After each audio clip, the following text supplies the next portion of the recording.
আমন্ত্রণ দেশ জনপদ লাইভে। চট্টগ্রামের শাকসবজির দাম কমলেও মাছ, মাংস ও তেলের বাজার ঊর্ধ্বমুখী। এদিকে কুড়িগ্রামে চিকন চালের দাম কেজি প্রতি বেড়েছে 1 থেকে 2 টাকা। বিস্তারিত জানাতে সরাসরি যুক্ত হচ্ছেন সহকর্মী AKM নাজিম ও জুয়েল রানা। প্রথমে চলে যাচ্ছি চট্টগ্রামে। নাজিম, এ নিয়ে ক্রেতা বিক্রেতাদের কি বলছেন? বাজার মনিটরিং করছে কি ভোক্তা অধিদপ্তর? বিস্তারিত জানাবেন। শীত আসলে শুরু হওয়ার পর থেকে শীতকালীন যে সবজি রয়েছে সবগুলো সবজির দাম কিন্তু হাতের নাগালে চলে এসেছে। বিশেষ করে গত কয়েকদিন ধরে আমরা যেটি বাজারে ঘুরে দেখেছি সবগুলো সবজি কিন্তু 50 থেকে 60 টাকার মধ্যে পাওয়া যাচ্ছে। শীতকালীন যতগুলো সবজি রয়েছে সবগুলো সবজি দাম তুলনামূলক অনেক কম বলে আসলে যারা ক্রেতা সাধারণ রয়েছেন তাদের মাঝে এক ধরনের স্বস্তি ফিরেছে। কারণ তারা যেটি বলছেন গত কিছুদিন আগে থেকে যেভাবে শাকসবজি থেকে শুরু করে সবগুলো পণ্যের দাম বেশি, তার মধ্যে গত কয়েকদিন ধরে সবগুলোর দাম যখন ধীরে ধীরে কমে আসছে, এতে করে তাদের মাঝে স্বস্তিও ফিরে এসেছে। কারণ আমরা বাজারে এসে যেটি দেখেছি এখানে ফুলকপি বিক্রি হচ্ছে কেজি প্রতি 20 টাকা, বাঁধাকপি 20 টাকা, আপনার আলু, মূলা, শসা, বেগুন, টমেটো সহ অন্যান্য যেসব নিত্য প্রয়োজনীয় শাক সবজি রয়েছে সবগুলো সবজি কিন্তু 40 থেকে 45 টাকা, হয়তো মানভেদে 50 থেকে 55 টাকার মধ্যে পাওয়া যাচ্ছে। এতে করে সাধারণ যারা মানুষ রয়েছেন তাদের মাঝে স্বস্তি ফিরেছে। কারণ তারা যেটি বলছেন এই শীতের সময় যে শীতকালীন সবজি অন্যান্য বছরের তুলনায় বা অন্যান্য বারের তুলনায় যেভাবে ধীরে ধীরে হাতের নাগালে চলে আসছে, এতে করে তারা স্বস্তি ফিরে এসেছেন।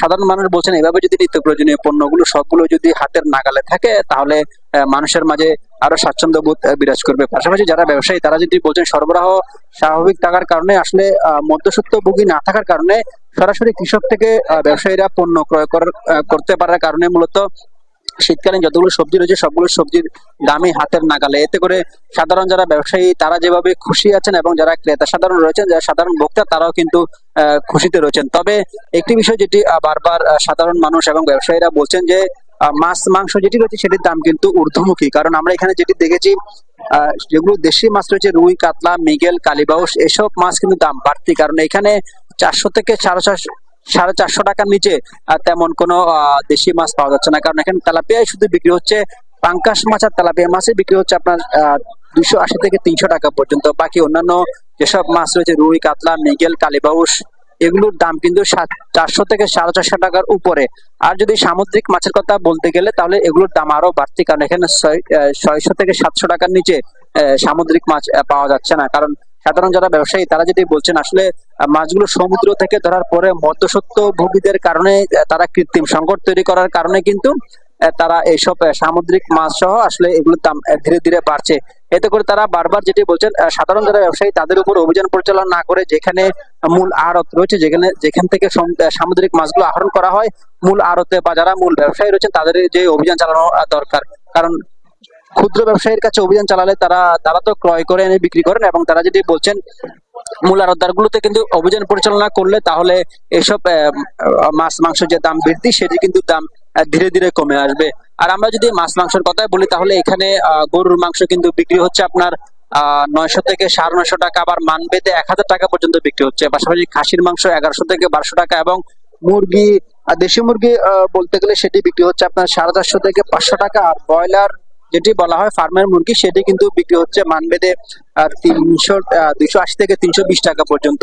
এতে করে সাধারণ যারা মানুষ রয়েছেন তারা যেটি বলছেন শাকসবজির দাম ধীরে ধীরে কমে আসলেও কিন্তু মাছ, মাংসের দাম বৃদ্ধি হওয়ার কারণে তারা ক্ষোভ প্রকাশ করছেন। তারা যেটি বলছেন ভোক্তা অধিকার সহ অন্যান্য যেসব সংস্থা রয়েছে সেসব সংস্থা কিন্তু নিয়মিত অভিযান পরিচালনা করলেও মূল জায়গায় যেখানে মূল ব্যবসায়ী রয়েছে সেখানে যদি অভিযান পরিচালনা করে তাহলে এসবের দাম ধীরে ধীরে কমে আসবে। আরেকটি কথা যদি বলি, পেঁয়াজ থেকে রসুন শুরু করে অন্যান্য মশলাজাতীয় যেসব পণ্য রয়েছে পেঁয়াজের দাম কিন্তু গত কয়েকদিন আগে কম ছিল, কিন্তু গতকালকে থেকে পেঁয়াজের প্রতি কেজি 5 থেকে 10 টাকা পর্যন্ত বেড়েছে বলে আমরা জানতে পেরেছি। আমরা এখন চলে যাবো কুড়িগ্রামে, সেখানে রয়েছেন আমাদের সহকর্মী রানা, তিনি জানাবেন বিস্তারিত।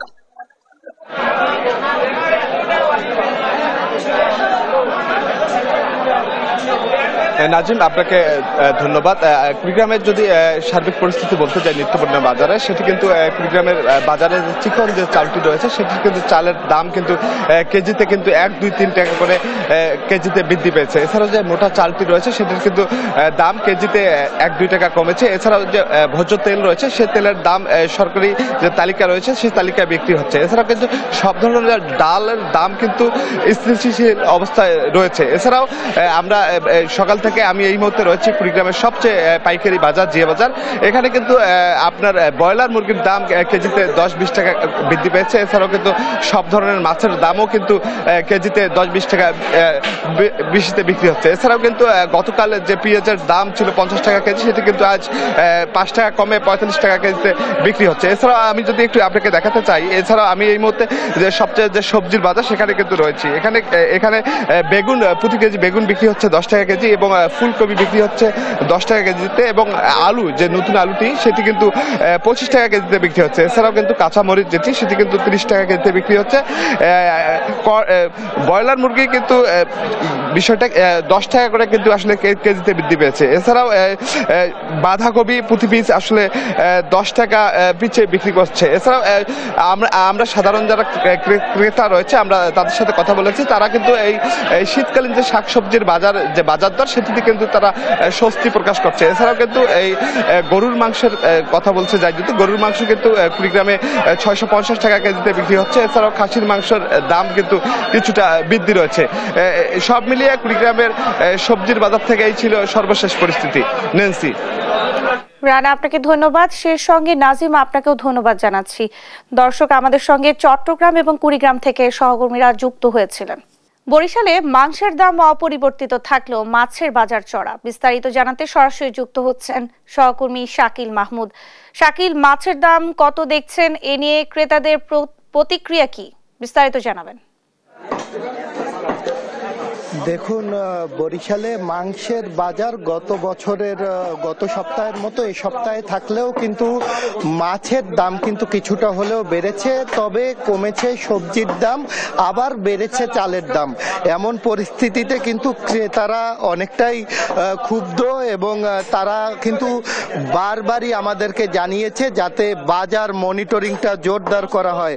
আমরা এই মুহূর্তে আছি বরিশাল নগরীর পোর্ট রোডে এবং এই পোর্ট রোডে আমরা ঘুরে দেখেছি যে মাংসের যে বাজার, আমি যদি একটু মুরগির কথা বলি তাহলে গত সপ্তাহের মতো এই সপ্তাহেও ব্রয়লার মুরগির দাম কিন্তু 190 থেকে 200 টাকা, সোনালী মুরগির দাম কেজি প্রতি 320 টাকা এবং লেয়ারের দাম কেজি প্রতি 300 টাকা দরে বিক্রি হচ্ছে এবং গরুর মাংস বিক্রি হচ্ছে 750 টাকা এবং খাসির মাংস কেজি প্রতি বিক্রি হচ্ছে কিন্তু 1100 টাকা দরে।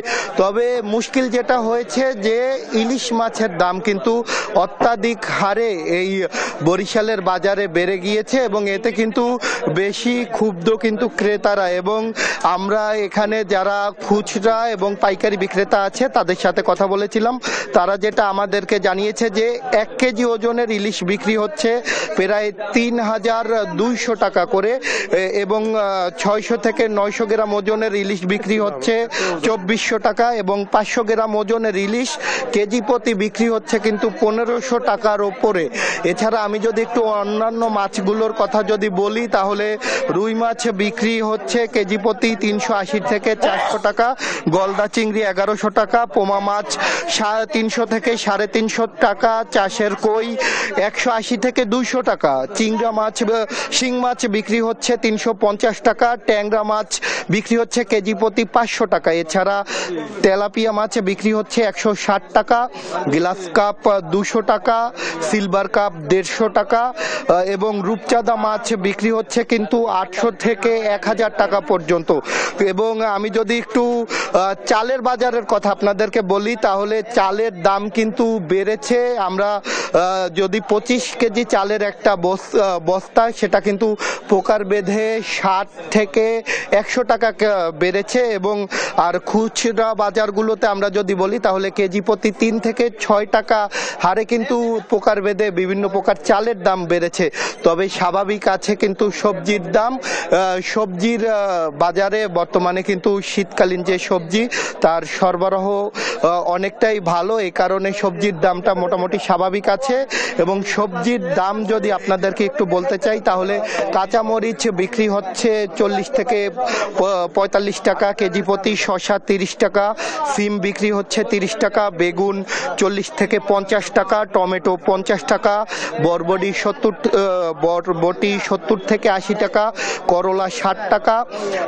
এছাড়া ফুলকপি বিক্রি হচ্ছে কিন্তু 20 টাকা কেজি দরে এই বরিশালের বাজারগুলোতে। তবে এই হঠাৎ করে ইলিশ মাছের এত অস্বাভাবিক দাম বৃদ্ধি পাওয়ার বিষয়ে আমরা কথা বলেছিলাম বিক্রেতাদের সাথে। তারা যেটা আমাদেরকে জানিয়েছে যে নদী এবং সাগরে কিন্তু তারা পর্যাপ্ত পরিমাণ ইলিশের দেখা পাচ্ছে না, এই কারণে কিন্তু এই দামটা বর্তমানে অনেকটাই বেড়েছে বলে কিন্তু তারা আমাদেরকে জানিয়েছে। তবে যদি ইলিশ মাছের সরবরাহ যদি বাড়ে তাহলে সরবরাহ বাড়ার সাথে সাথে ইলিশের দামও কমে আসবে বলে কিন্তু তারা জানিয়েছে। তবে বর্তমানে মাছের বাজার কিন্তু দখল করে আছে, যে চাষের যে মাছগুলো আছে সেই মাছগুলো কিন্তু বর্তমানে এই বাজার দখল করে আছে। তবে আমরা কথা বলেছিলাম যারা ক্রেতা আছে তাদের সাথে, ক্রেতারা যেটা আমাদেরকে জানিয়েছে যে এই বাজারগুলোতে আসলে বাজার মনিটরিংটা একটু বাড়ানোর তারা দাবি জানিয়েছে, কারণ যে যেখান থেকে পারছে দাম বাড়াচ্ছে বলে কিন্তু তাদের একটা অভিযোগ। এবং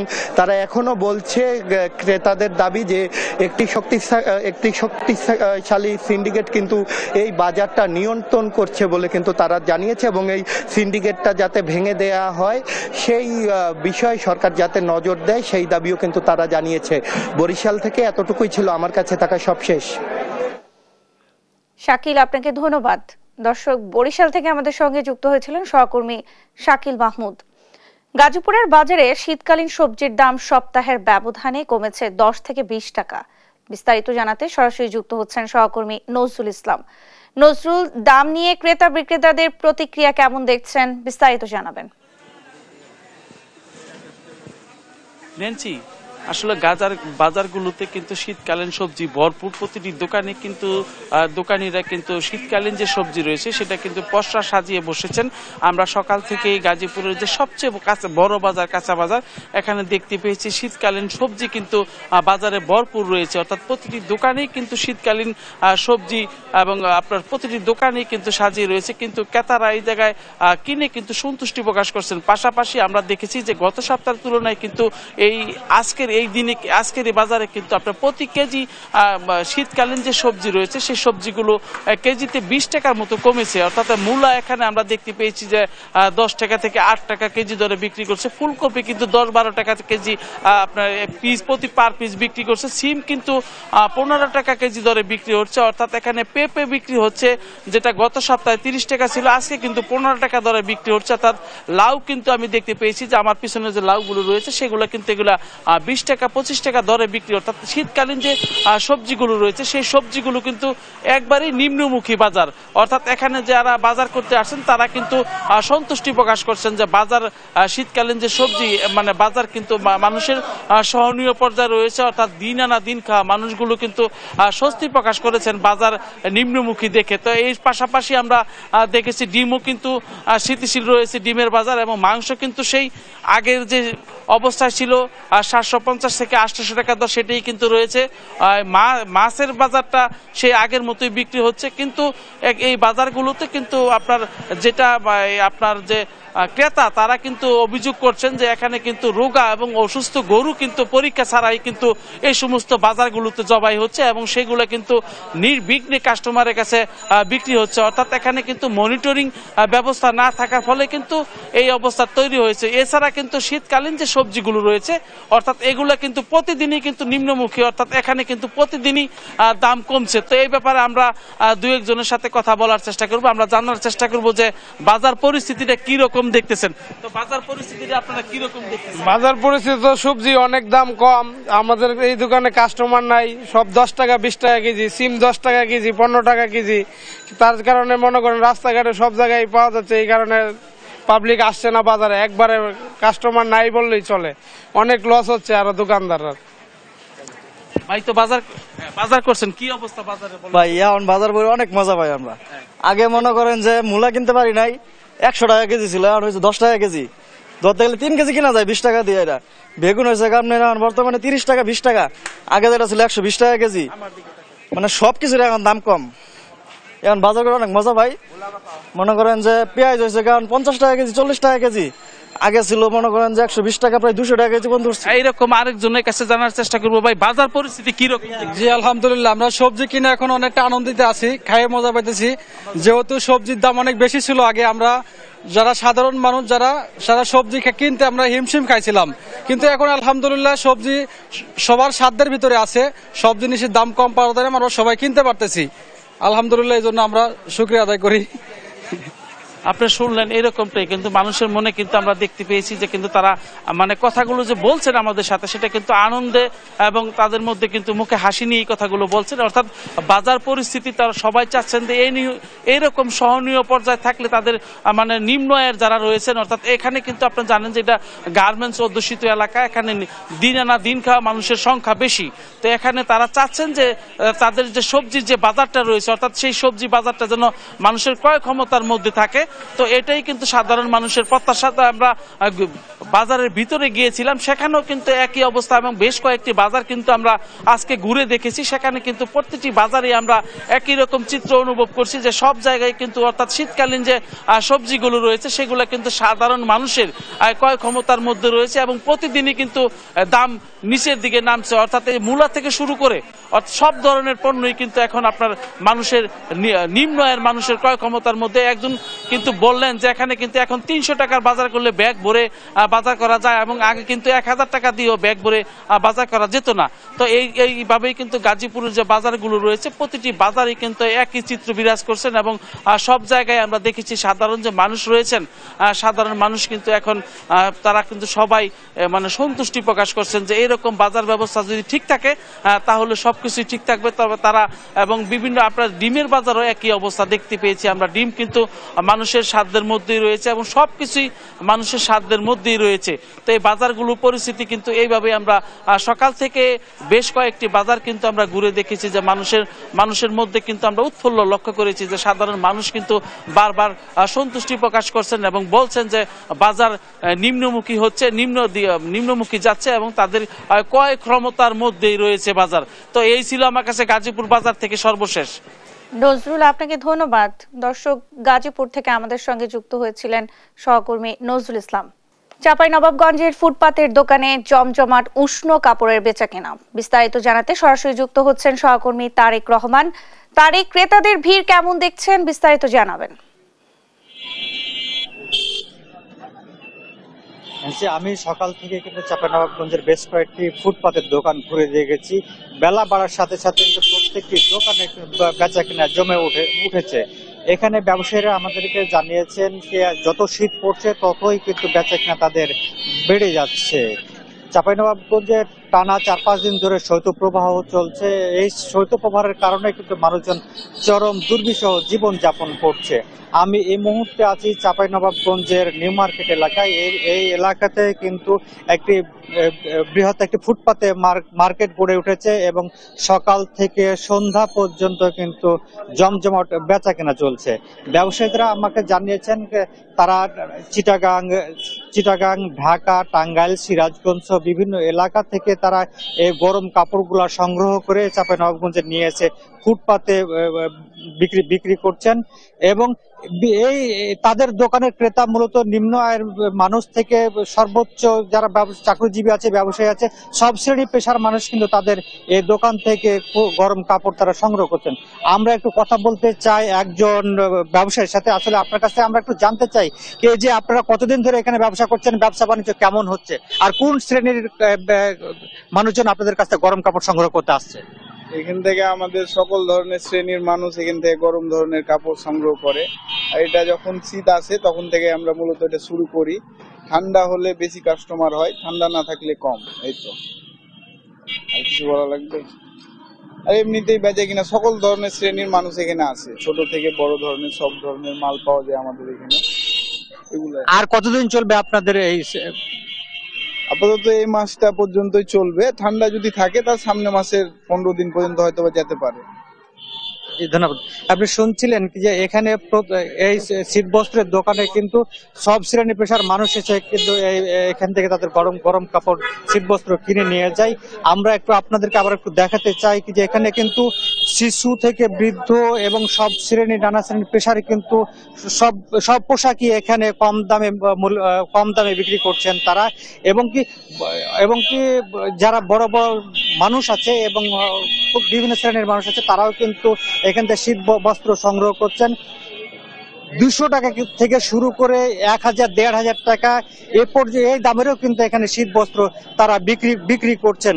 আমরা দেখতে পাচ্ছেন কি যে সকাল থেকে সন্ধ্যা পর্যন্ত বাজারে বেচা কিনা চলছে। যে ন্যান্সি, এ ছিল আমার কাছে চাঁপাইনবাবগঞ্জের ফুটপাতের শীতবস্ত্রের দোকান থেকে সর্বশেষ পরিস্থিতি। তারেক, আপনাকে ধন্যবাদ। দর্শক, চাঁপাইনবাবগঞ্জ থেকে আমাদের সঙ্গে যুক্ত হয়েছিলেন সহকর্মী তারেক রহমান। সাভারে ফুটপাতে দখল করে চলছে রমরমা ব্যবসা, ভোগান্তি পোহাচ্ছে পথচারীরা। বিস্তারিত জানাতে সরাসরি যুক্ত হচ্ছেন সহকর্মী দেওয়ান ইমন। ইমন, অবৈধ স্থাপনা উচ্ছেদে প্রশাসন কোনো অভিযান চালিয়েছে কিনা বিস্তারিত জানাবেন। নেন্সি, আমি রয়েছি এই মুহূর্তে সাভার বাজার বাস স্ট্যান্ডে। আমার পেছনে দেখতে পাচ্ছেন কিন্তু সারি সারি অবৈধ দোকানপাট বসে কিন্তু এই জায়গাটিতে, অর্থাৎ সড়কের জায়গাটিতে কিন্তু চলছে রমরমা চাঁদাবাজি। এই সমস্ত এই যে সাভার স্ট্যান্ডের দুপাশে, সড়কের দুপাশে অন্তত 3000-এর মতো এমন অবৈধ স্থাপনা আছে, এমন অবৈধ ফুটপাতে দোকান গড়ে উঠেছে। এইসব দোকান থেকে কিন্তু প্রতিদিন ন্যূনতম 100 টাকা থেকে 1000 টাকা পর্যন্ত কিন্তু চাঁদা উত্তোলন করছে একটি মহল। নেন্সি, সাধারণ মানুষের কাছে এটি ভোগান্তির মনে হলেও কিন্তু যারা এই সমস্ত দোকান বসিয়ে এগুলো পরিচালনা করছে তাদের কাছে কিন্তু এটি একটি ডিম পাড়া হাঁসের মতো। ন্যূনতম যদি এইসব 3000 দোকান থেকে যদি 100 করে টাকাও প্রতিদিন উত্তোলন করা হয়, সেখানে কিন্তু প্রতিদিন 3 লক্ষ টাকা, মাসে গিয়ে কিন্তু সেই অঙ্কটি দাঁড়াচ্ছে প্রায় 90 লক্ষ কোটি টাকার কাছে। এই যে একটি বড় অ্যামাউন্ট, কোনো পুঁজি ছাড়া এখান থেকে কিন্তু একটি স্বার্থন্বেষী মহল প্রতিনিয়ত কিন্তু তারা এই টাকাগুলো উত্তোলন করছে এই সমস্ত ফুটপাত বসিয়ে, যে কারণে কিন্তু প্রতিনিয়তই সাভারে যেহেতু শিল্পাঞ্চল, এই শিল্পাঞ্চল অধ্যুষিত এলাকায় এই সড়কটি ব্যবহার করছে লক্ষ লক্ষ গার্মেন্টস শ্রমিক থেকে শুরু করে এখানে যারা বসবাস করছে সেই সমস্ত মানুষ কিন্তু প্রতিনিয়তই এই দুর্ভোগের শিকার হচ্ছে। যেহেতু তারা এই ফুটপাতটি ব্যবহার করছে, এই কারণে কিন্তু তারা এই দুর্ভোগের শিকার হচ্ছে। পাশাপাশি কিন্তু যেহেতু এই ফুটপাত গড়ে উঠেছে, এখানে চুরি, ছিনতাই সহ নানা ধরনের অপরাধ কিন্তু প্রতিনিয়তই ঘটছে।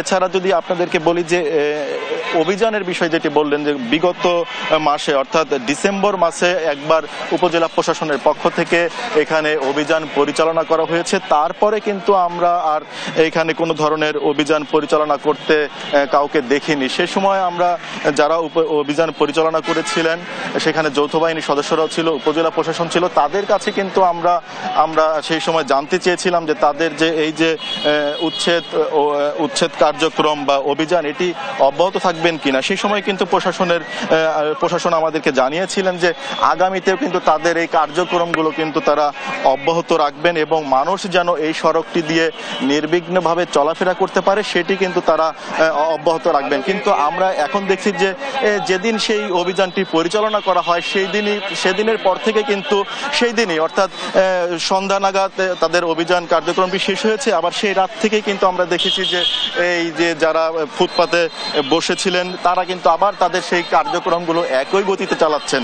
কিন্তু এরপরে থানা পুলিশের যেই এখানে যে তৎপরতা থাকার কথা সেটি কিন্তু আর তাদের সেভাবে নেই। আমরা বিগত দিনে দেখেছি যে যারা প্রশাসনের বিশেষ করে থানা প্রশাসনের যারা ছিলেন, উপজেলা প্রশাসন এটিকে উচ্ছেদ করার পরে থানা প্রশাসন কিন্তু তারা তাদের কার্যক্রম অব্যাহত রেখেছিলেন। এখানে একটি নির্দিষ্ট টিম দিয়ে রেখেছিলেন থানা পুলিশের পক্ষ থেকে, যেন আর কেউ এভাবে এই ফুটপাত দখল করে বসতে না পারে, ফুটপাতে দখল করে বসিয়ে কেউ চাঁদাবাজি করতে না পারে, সেটি কিন্তু যেন না হতে পারে সেটি কিন্তু থানা পুলিশ নিশ্চিতের জন্য এখানে একটি থানা পুলিশের পক্ষ থেকে টিম দিয়ে রাখা হতো। কিন্তু এখন কিন্তু আর সেই বিষয়গুলো আমরা দেখছি না, যে কারণে কিন্তু এই যে পথচারীরা, বিশেষ করে পথচারীর মধ্যে নারী যারা রয়েছেন তারা কিন্তু সবচেয়ে বেশি ভোগান্তির শিকার হন এই সড়কগুলো ব্যবহারে। এখানে পুরুষ নারী যখন এদের সংকুচিত একটি সড়ক দিয়ে যেতে হয়, দুই পাশে যেহেতু ফুটপাত, তখন কিন্তু একজনের সাথে নারীদের সাথে পুরুষদের শরীরে স্পর্শকাতর যে বিষয়গুলো সেগুলো কিন্তু হরহামেশাই ঘটছে।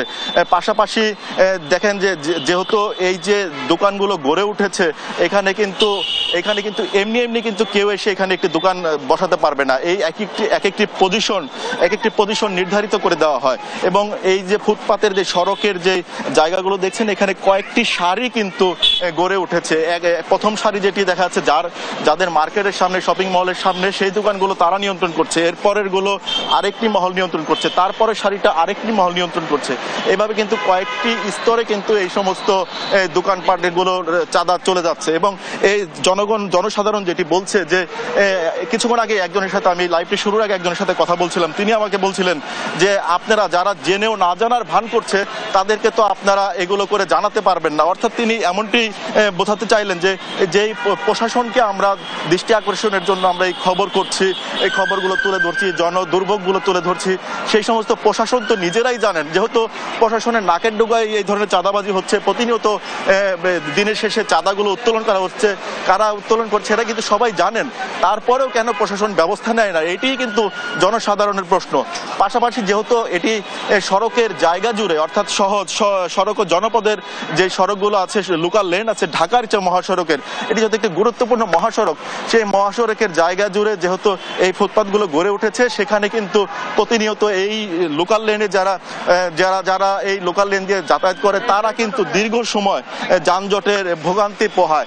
পাশাপাশি আপনি দেখবেন যে জরুরি কোনো কাজের বা কোনো প্রয়োজনে যখন মানুষ এই লোকাল লেনে ঢুকে পড়বে, তখন কিন্তু তার সময়গুলো, জরুরি সময়গুলো কিন্তু সে এখানে নষ্ট করবেন এই লোকাল লেনের ইসে।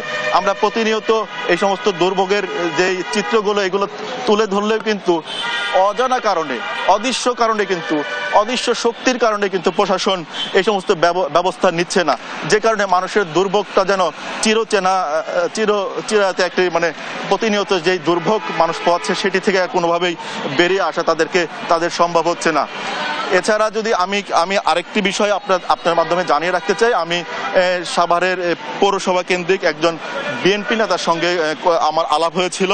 তিনি যেমনটি বলেছেন যে তিনি এর আগে মাইকিং করেছিলেন যেন এই ফুটপাতগুলোকে উঠিয়ে দেওয়া হয়, কিন্তু তিনি যখন এই কার্যক্রমটি পরিচালনা করেন, তারপরে যুব অধিকার পরিষদের কেন্দ্রীয় নেতা পরিচয় দিয়ে তাকে বারবারই বলা হয়েছে যে তাকে অনুরোধ জানিয়েছিল যে আপনি এই কার্যক্রমটি করছেন, এটি না করে এই 3000 এই যে 3000 ফুটপাতের যারা জীবিকা নির্বাহ করছে তাদেরকে পুনর্বাসনের একটি ব্যবস্থা করুন। দেখুন এইখানে কিন্তু এরকম এই হরহামেশাই কিন্তু এরকম ঘটনা ঘটছে।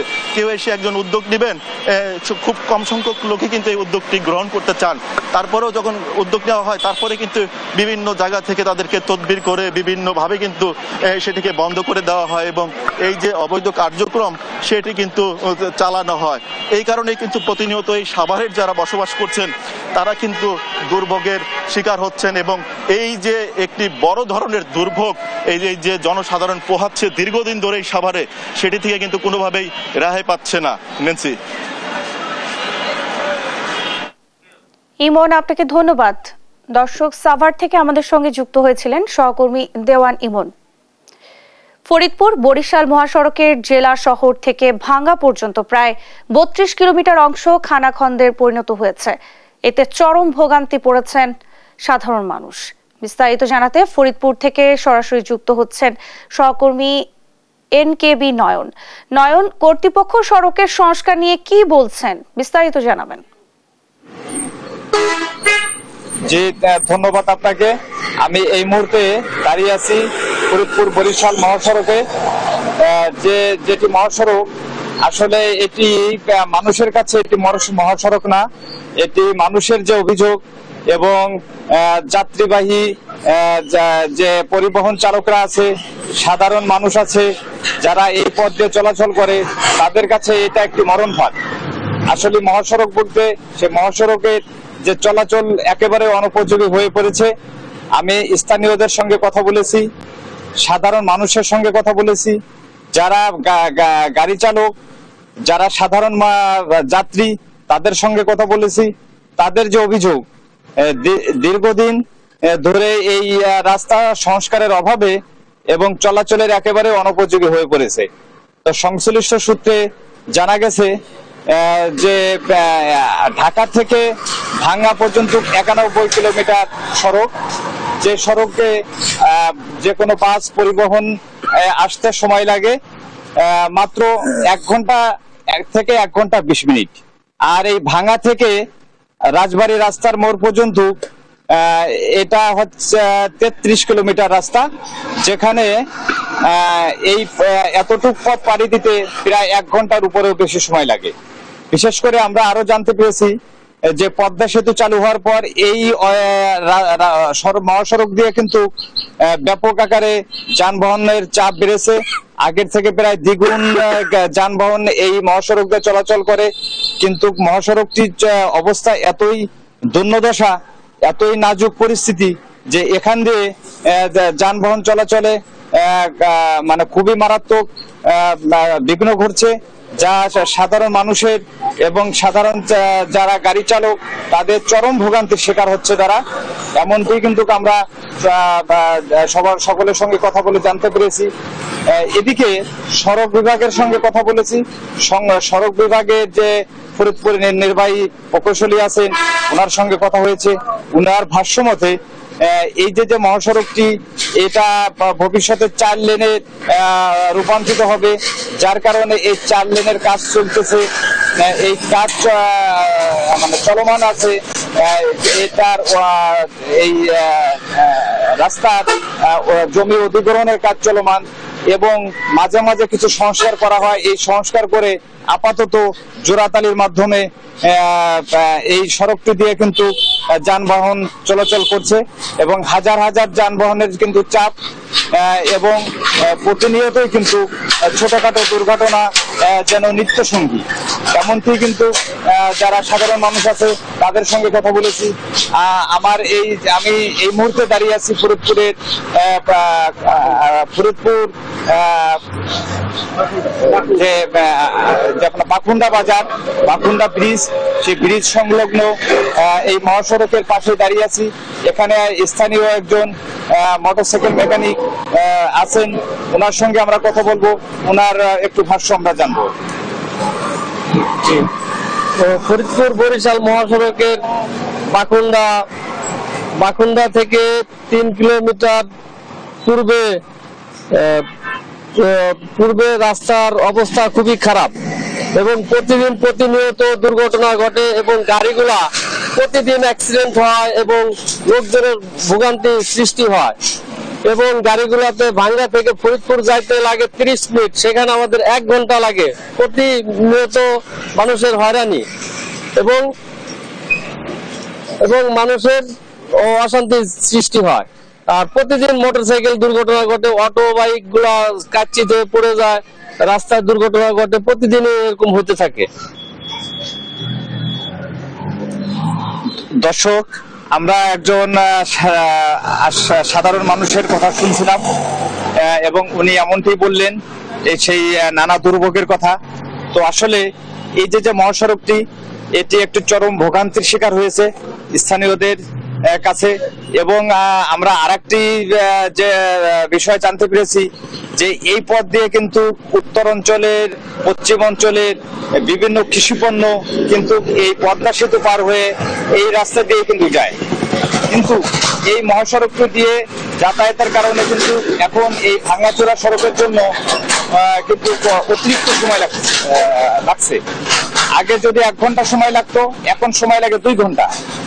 তো যার কারণে যারা সাধারণ যাত্রী এবং যারা বিভিন্ন যানবাহন চালক, তাদের একটি দাবি যে দ্রুত সময়ের মধ্যে এই মহাসড়কটির জন্য মানে সংস্কার করা হয়, এটাই কিন্তু তাদের প্রধান দাবি। নয়ন, আপনাকে ধন্যবাদ। দর্শক, ফরিদপুর থেকে আমাদের সঙ্গে যুক্ত হয়েছিলেন সহকর্মী NKV নয়ন। এই ছিল এখনকার দেশ জনপদ লাইভ। পরের বুলেটিন দেখার আমন্ত্রণ রইল। এছাড়া দেশ টিভির সর্বশেষ সব খবর পেতে ভিজিট করুন www.desh.tv। ফেসবুকে আমাদের সঙ্গে যুক্ত থাকুন দেশ টিভি অথবা দেশ টেলিভিশন পেজে। সর্বশেষ সব ভিডিও পেতে ইউটিউবে আমাদের হ্যান্ডেল @দেশ টেলিভিশন অথবা @দেশ টিভি নিউজ লিখে সার্চ করুন। ধন্যবাদ সবাইকে।